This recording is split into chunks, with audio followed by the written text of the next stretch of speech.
Dans cette vidéo, on va voir les dernières nouveautés d'iOS.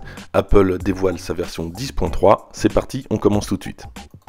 Alors on le verra à la fin, Apple a revu son système de fichiers.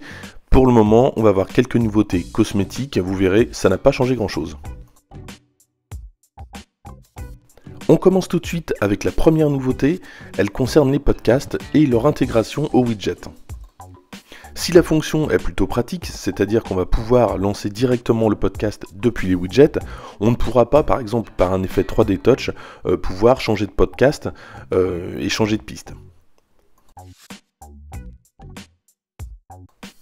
Donc voilà, c'est plutôt pas mal. On peut même en afficher plus en cliquant en haut à droite.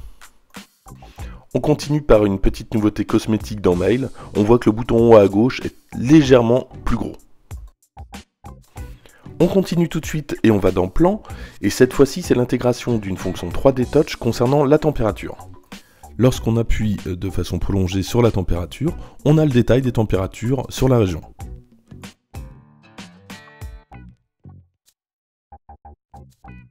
Attention maintenant, du lourd pour ceux qui aiment les détails, lorsqu'on va ouvrir ou fermer une application, on va voir que les contours de cette application sont légèrement différents. Donc vous voyez ici, là c'est l'ancienne version.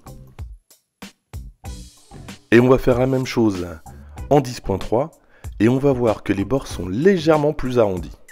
Complètement indispensable.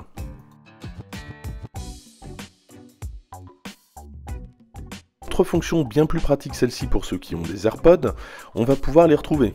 Pour cela, on cliquera sur localiser mon iPhone, puis on cliquera sur les AirPods et dès qu'on va cliquer, on va entendre un petit son sortir des écouteurs, ce qui va permettre de les retrouver. On continue par le nouveau système de fichiers d'Apple qui s'appelle l'APFS, qui remplace le HFS et qui est optimisé pour les mémoires flash. Alors deux choses importantes avant de faire cette mise à jour. Un, Apple recommande vivement de faire des sauvegardes, plus que jamais, puisque le système de fichiers est complètement revu. Et l'autre, c'est que vous allez voir, après avoir fait la mise à jour, que vous allez gagner pas mal de place grâce à ce nouveau système de fichiers. On termine cette vidéo par une nouveauté qui concerne les réglages et le compte. On a la simplification du compte, donc lorsqu'on va dans Réglages et qu'on clique sur le compte qui se trouve maintenant tout en haut des réglages, on va avoir accès à tout ce qui concerne le compte, les informations bancaires, les informations sur les produits qu'on a, etc. Et regardez maintenant, lorsqu'on va dans les réglages iCloud, on va avoir la gestion du stockage complètement détaillée, et ça c'est plutôt pratique. Voilà pour ces nouveautés, et n'hésitez pas à vous abonner. À bientôt!